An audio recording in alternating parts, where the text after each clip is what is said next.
Hoje vamos resolver o exercício 75.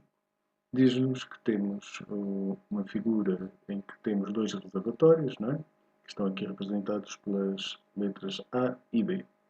Reparem, a conduta entre os reservatórios tem 3 km de comprimento e apresenta entre eles uma perda de carga unitária de 5 milésimas, ok? 0,005. Para o caudal turbinado de 2 m3 por segundo. Com base nisto, determina a linha A potência da turbina para um rendimento de 80% e, na linha B, a potência que deveria ter uma bomba instalada em vez da turbina para um rendimento de 60% e levar de B para A o mesmo caudal. Neste caso, desprezar todas as perdas de carga localizadas e a velocidade no interior dos reservatórios. Então vocês parem. Nós vamos então aqui analisar a nossa figura. A nossa figura diz-nos que temos os dois reservatórios, A e B, que têm superfície livre a 80 metros e o outro a 40 metros. Okay? Entre os dois, como aqui diz, temos uma conduta com 3 km de comprimento. E, para além disso, é-nos dito que apresenta aqui uma perda de carga unitária de 5 milésimos. Ora, o que é esta perda de carga unitária? Nós já vamos falar sobre isto.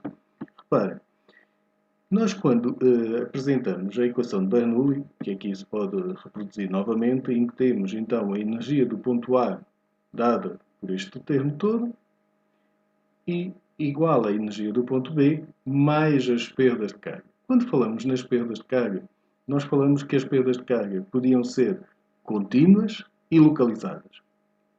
Nas perdas de carga contínuas, nós vimos algumas equações que poderiam ser utilizadas para a determinação então da perda de carga contínua. Okay? Aquilo que estou aqui a referir seria algo do tipo, não é? Portanto, teríamos a perda de carga contínua e a perda de carga localizada. No nosso caso, que estamos a falar da perda de carga contínua, nós poderíamos aqui considerar então que ela é dada por J vezes L. Este J é que é esta perda de carga unitária. Nós, nas aulas anteriores, falamos que a nossa perda de carga contínua era normalmente dada então pelo quê? Fator de atrito vezes L sobre D e depois tínhamos o quê? Tínhamos a parte da altura cinética, não é?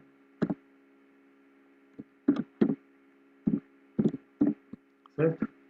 Portanto, FL sobre D, V quadrado sobre 2Q.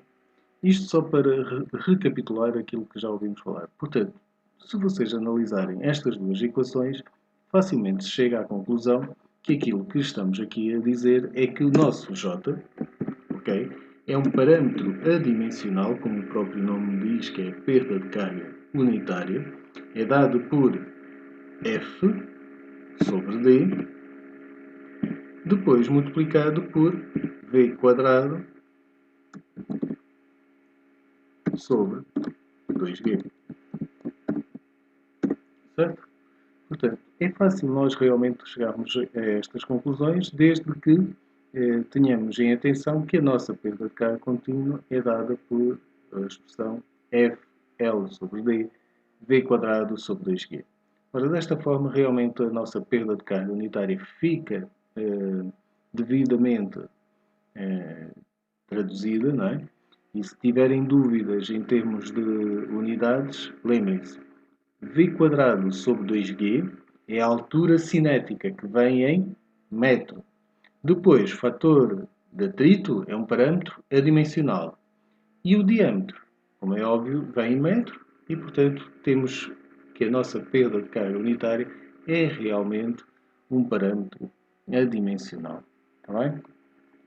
Bom, posto isto, podemos então dar continuidade ao nosso problema e temos que nos lembrar, se calhar, da primeira equação que vamos aqui utilizar. A potência da turbina é dada então pelo peso específico, multiplicado pelo caudal de escoamento, ok? Até aqui tudo conhecido. E depois, queda útil da turbina vezes o rendimento. Está bem? Porquê? Porque uma turbina aproveita parte da energia que está disponível para ser utilizada. E se aproveita parte da energia, nós multiplicamos pelo rendimento, como aqui colocamos. Está bem? Portanto, queda útil da turbina. Ora, eu agora tenho que voltar a analisar a equação de Bernoulli para perceber onde é que a minha turbina deve entrar aqui na equação. Reparem que nós estamos sempre a escrever um balanço, não é? Por isso, a nossa queda útil, que aqui está representada por HT, vamos lá ver. O que é que a turbina faz? Ao fim e ao cabo, ela é um equipamento que põe-se a jeito para que o fluido que vai embater nas suas pás movimente. E esse movimento, como o eixo está solidário com um motor elétrico, aquilo que vai acontecer é o acionamento desse gerador, ao fim e ao cabo, e consequente produção de energia elétrica. E, portanto, nós percebemos que ele vai realizar trabalho, certo? Se nós nos recordarmos das notações de energia, que já ouvimos falar, nós dizemos que o trabalho será realizado pelo sistema. Portanto, é a água que vai proporcionar esta realização de trabalho através do movimento das pás. E, portanto, nesta forma, nós podemos considerar que a queda, a energia que a turbina vai ter, será uma energia que sai do nosso sistema. Ora, se estivermos enganados quanto a isto, o que é que vai acontecer no final? Exatamente. Vai acontecer que vamos obter um valor de queda útil menor que zero, negativo. Não é? E isso só significa que que teríamos considerado erradamente a queda útil da turbina. Mas creio que com esta análise estamos a realizar a análise correta, está bem? Portanto, já temos aqui a equação que vamos utilizar para a determinação da potência, para dar resposta à linha A. Por outro lado, eu tenho que perceber de que forma é que eu consigo determinar esta queda útil. Ora, eu já arranjei aqui então uma equação auxiliar, que é, eu fiz uma análise energética ao nosso sistema e cheguei à conclusão que aplicando a equação de Bernoulli entre os dois pontos, consigo proceder a uma análise e que me aparece lá a queda útil. Agora tenho que ver se esta equação é suficiente ou se ainda vou ter que recorrer a outra equação. Ou se é este o caminho efetivamente a ser considerado. Então vamos proceder aqui a uma análise daquilo que acabamos de referir. Primeira coisa, temos aqui então cotas geométricas perfeitamente definidas. Portanto, Z de A e Z de B são conhecidos. Depois, é-nos dito que temos aqui, como é que se diz? Portanto, temos aqui o comprimento da tubagem. Sabemos ainda qual é que é o caudal turbinado. Portanto, de certa maneira, nós já percebemos que o caudal está aqui relacionado com a velocidade e, portanto, teremos a possibilidade de determinar, como é óbvio, a velocidade de escoamento. Vamos ver se é possível ou não. Está bem? Portanto, daqui, temos aqui pontos de interrogação. Certo? Aquilo que temos neste momento são dois pontos de interrogação aqui. Claro que já sabemos que elas se relacionam através do caudal. Por outro lado, pressão do ponto A. Ora, o nosso ponto A, que nós vamos considerar, é a superfície livre, não é? Embora tenhamos utilizado a mesma designação do tanque A e do tanque B, mas aquilo que estamos na realidade a fazer é considerar aqui o ponto A e o ponto B, ambos as superfícies livres dos dois reservatórios.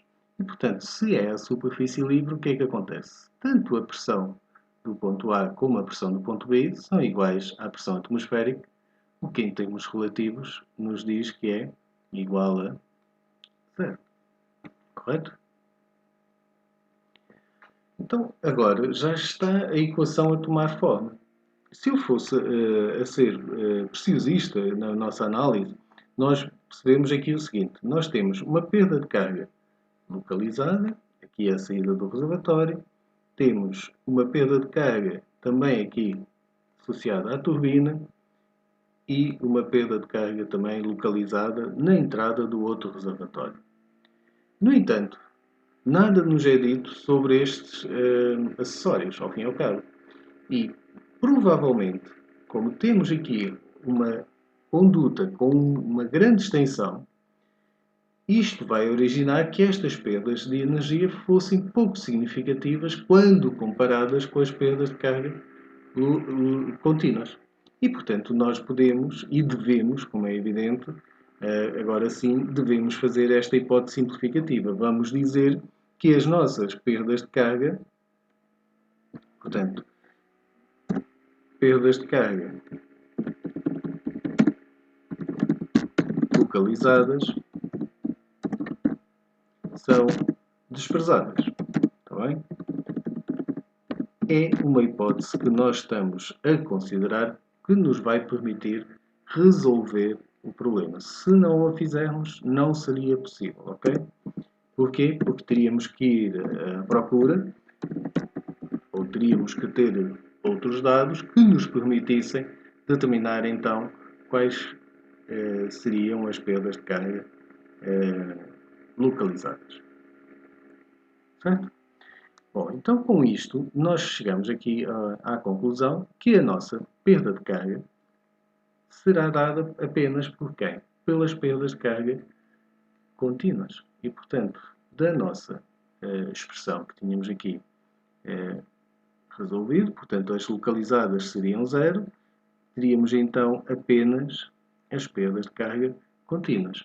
Para as perdas de carga contínuas, já temos o valor da perda de carga unitária, portanto, não teríamos neste momento que ir determinar o fator de atrito, está bem? Porque nos foi dado no enunciado e, portanto, podemos perfeitamente determinar que a perda de carga do sistema, o nosso HF, seria igual a 0,005 vezes então os 3.000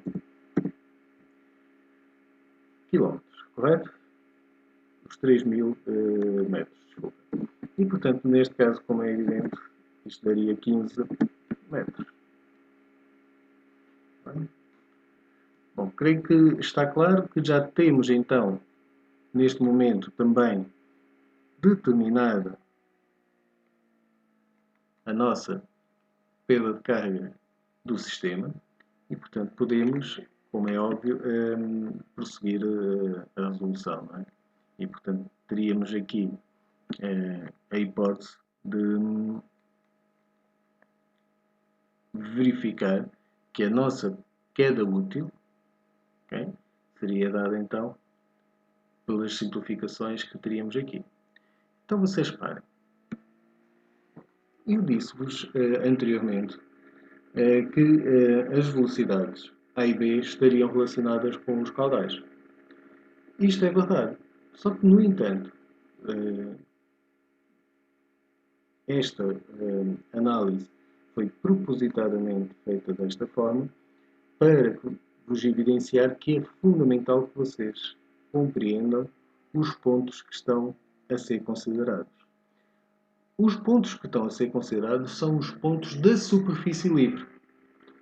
A superfície livre, nós dizemos então que a velocidade, que o fluido está em repouso e, portanto, a velocidade será nula. Se eu estivesse a tratar da determinação da velocidade de escoamento na tubagem, aí sim, se imaginamos, por exemplo, aqui um ponto A e aqui um ponto B, ou seja, um C ou um D, que a gente considera, eu aí sim teria velocidade de escoamento. Na superfície livre, nós consideramos que a velocidade, que o fluido está em repouso e, portanto, a velocidade é zero. E daí que esta expressão e esta expressão não façam sentido nenhum para o nosso problema. Ok? Então, o que é que daqui nós retiramos? Vejam só. Nós retiramos que daqui que a nossa queda útil, correto?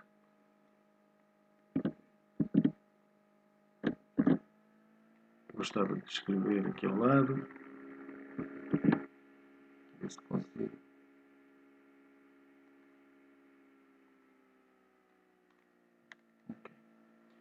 Portanto, a nossa queda útil será igual, então, ao nosso Z de A menos o Z de B, Z de A menos o Z de B, e como é evidente, aquilo que iríamos ter agora era menos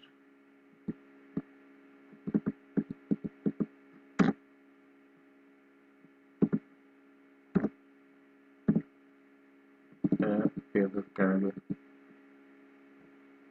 Okay.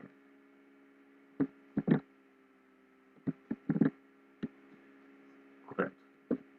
Neste momento, então, seria 80 menos 40 menos 15. Okay?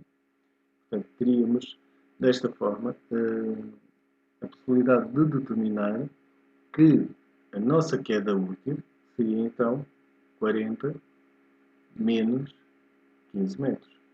Ok? Certo? Alguma questão que daqui possa ter ficado por esclarecer? Portanto, daqui teríamos então 25 metros. Esta seria então, como é óbvio, a nossa queda útil da turbina. E agora poderíamos então vir cá acima e substituir pelos valores. 9.810 vezes 2 metros cúbicos por segundo vezes 25 vezes os 80%, que é o rendimento da turbina. E, portanto, de agora teríamos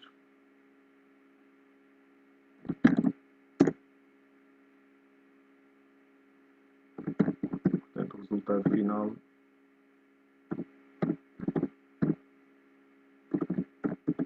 de 392,4 kW. Seria este, então, o resultado para o cálculo que acabamos de fazer. Portanto, a potência da turbina seria de 392,4 kW. Realçar. Voltar aqui atrás e realçar. Temos então um sistema, dois reservatórios atmosféricos. Tendo dois depósitos atmosféricos, nós já estamos habituados então a considerar as energias em cada um dos pontos. Isto daqui é possível então fazê-lo através da equação de Bernoulli.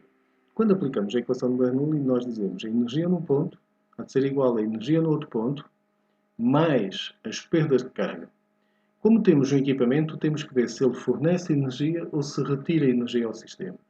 Turbina é um trabalho positivo. Nós consideramos então que esta energia vai sair do nosso sistema e, portanto, é isso que consideramos ao colocar a queda útil do lado direito da equação. Como vocês viram, obtivemos um valor positivo, indicador realmente disto, não é? Como também seria de esperar, como é evidente. Depois, a análise da equação de Bernoulli. É fundamental que nós percebamos todos os parâmetros que aqui colocamos. Altura piezométrica, estamos a falar do quê? Estamos a falar do ponto A, superfície livre. Muito bem, a pressão atmosférica, portanto, em termos relativos, igual a zero. Cota geométrica dada diretamente pela figura. Altura cinética. A altura cinética, nós muitas vezes eu vejo alunos a tentarem determinar, por exemplo, a velocidade do escoamento já na conduta. Isto depois conduz a que o aluno não consegue resolver o problema. E daí que é fundamental, mais uma vez, que realçar este aspecto. Na superfície livre, consideramos que o fluido está em repouso, logicamente a velocidade será zero. Portanto, depois é só resolver a equação em ordem à queda útil, substituir na expressão da potência e, como é óbvio, determinar então o resultado pretendido. Está bem? Agora vamos passar à linha B. A linha B diz-nos a potência que deveria ter uma bomba instalada em vez da turbina para um rendimento de 60% elevado de B para A o mesmo caudal. E agora sim dizem-nos desprezar todas as perdas de carga localizadas e a velocidade no interior dos reservatórios. Isto daqui é que também deveria estar associado à linha A. E, portanto, nós, quando fizemos a hipótese simplificativa que temos aqui, como é óbvio, estávamos a fazer esta consideração, não é? Portanto, aquilo que temos aqui dito como perdas de carga localizadas são desprezadas, é agora confirmado também pelo próprio,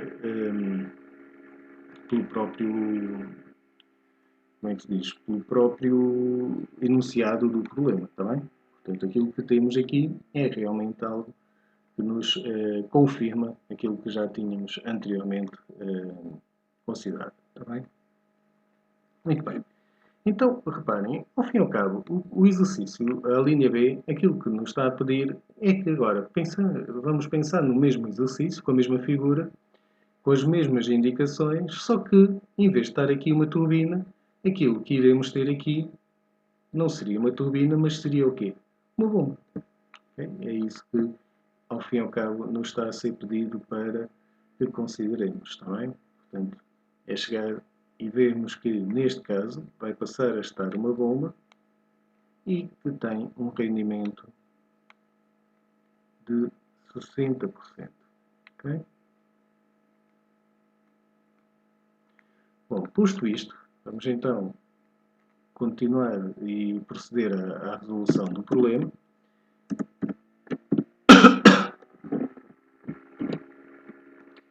Agora, podemos aproveitar a informação que anteriormente realizamos? Podemos, sim senhor.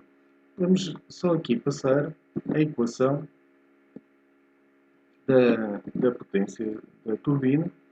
Sabemos nós que a potência da turbina,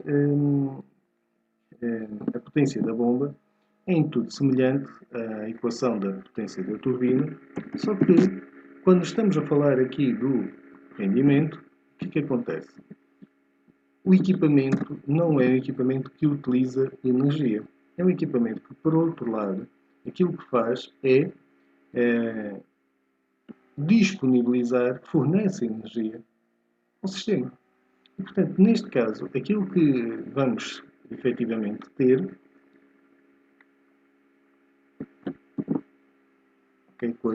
aqui vou colocar então a nossa expressão. Aquilo que vamos efetivamente ter é a altura de elevação da bomba. Atenção que agora é apenas uma designação, mas que nós devemos passar a utilizar esta linguagem, certo? Portanto, quando estamos a falar de turbina, estamos a falar de queda útil, que significa energia disponível para ser utilizada. E quando estamos a falar em bombas, devemos utilizar o termo altura de elevação, porque é uma energia que é disponibilizada ao nosso sistema.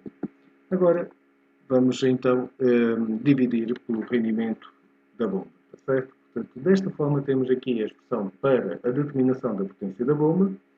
Ora, eu devo agora, mais uma vez, olhar para a nossa equação de Bernoulli. Agora estou aqui com alguma dificuldade em selecionar apenas a equação de Bernoulli. E tentar realmente, ok, temos aqui, deveríamos agora inverter a equação, porque aquilo que efetivamente vamos ter é do ponto B para o ponto A.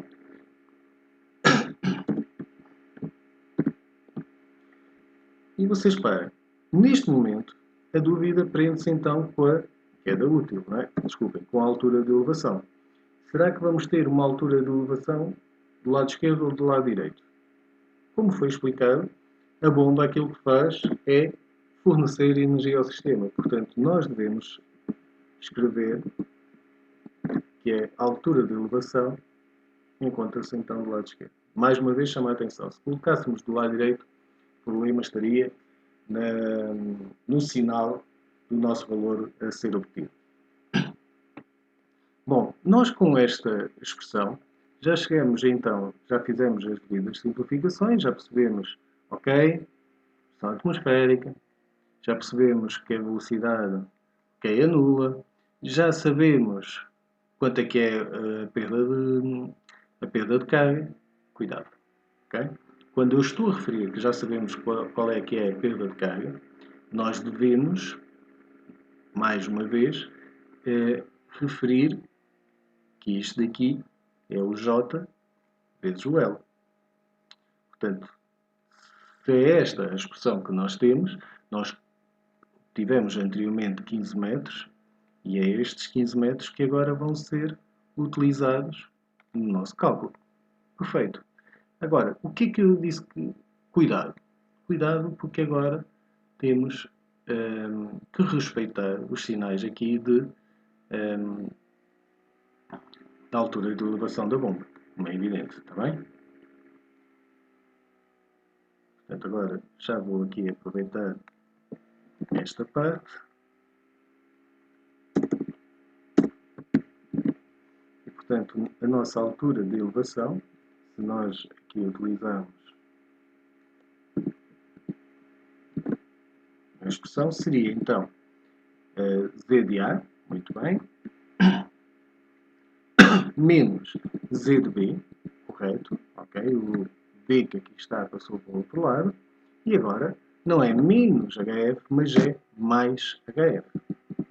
Vocês reparem, continuaríamos a ter 80 menos 40 e agora mais 15. Portanto, a nossa altura de elevação seria 55 metros. Significado: se nós compararmos, okay, queda útil com a altura de elevação, nós já visualizamos que a energia a ser disponibilizada ao sistema para elevar a água do reservatório B para o reservatório A é superior do que a energia que é disponibilizada pela turbina com a queda da água do reservatório A para o reservatório B. Isto tem consequências na potência? Claro que tem. Qual é que é a consequência imediata? Como é óbvio, e como estaríamos, se calhar, à espera, a energia ou a potência que nós vamos gastar com a bomba, nas mesmas condições que uma turbina, é bastante superior à da turbina. Vamos agora confirmar o que acabamos de dizer. Nós temos então aqui a nossa expressão e agora é só realmente substituirmos. Aqui ficaria então os 60%. Okay? Normalmente, bombas atualmente já têm alguns rendimentos superiores. 9.810 vezes 2 vezes 55 e depois vamos dividir ainda por cima por 60%. Isto é uma bomba com um rendimento bastante baixo. Atualmente as bombas têm rendimentos, ou é obrigatória a utilização de bombas eficientes F2 e F3, é a designação que atualmente se utiliza, e já nos obriga a um rendimento bastante superior a estes 60%. Está bem? Portanto, estamos a falar, se calhar, aqui em equipamentos de uso doméstico, não seria necessário, ou de serviços agrícolas, por exemplo, em que não seria necessário realmente cumprir com estes requisitos. Quando falamos de equipamentos de sistemas de bombagem, edifícios, comércio e serviços, aí sim, já teríamos que ter em consideração estas eficiências superiores. Portanto, 9.810 vezes 2 vezes 55, a dividir então por 60%, e como vocês veem, está 1798,5 kPa.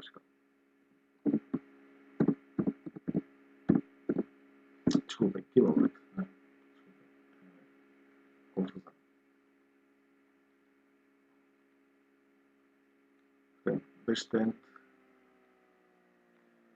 diferente em termos de resultado quando comparado aqui com a nossa linha A, certo? Portanto, temos uma diferença bastante significativa, não é? Resultado exatamente da questão que há bocado expliquei, e essa é uma das razões pelas quais, por exemplo, a maior parte das barragens não utiliza a bombagem da água, né? Nós podíamos pensar quase que num circuito fechado, mas vocês reparem, se nós pensássemos que isto seria uma turbina de uma central hídrica deste tipo, reparem que a energia que uma bomba teria que gastar para conseguir colocar novamente a água na albufeira, não é? Portanto, não valeria a pena, como é evidente, proceder desta maneira. Então, o que é que se tem vindo a fazer? Tem-se vindo a fazer é o seguinte: nós temos já bastantes fontes de energia, nomeadamente fontes de energia renovável, por exemplo, a energia eólica, que durante a noite continua a produzir eletricidade, e muitas vezes aquilo que já está a se fazer é, como a energia elétrica é bastante mais barata durante o período noturno, aquilo que se tem vindo a fazer é aproveitar a energia que é gerada por estas centrais eólicas para canalizar essa energia para bombas, okay, que realmente aí o que fazem é disponibilizar novamente a água na albufeira da nossa barragem. E, portanto, dessa forma, realmente poupar bastante energia, está bem? Bom, espero que tenham compreendido o exercício. Já sabem que qualquer dúvida podem me contactar, está bem? Obrigado.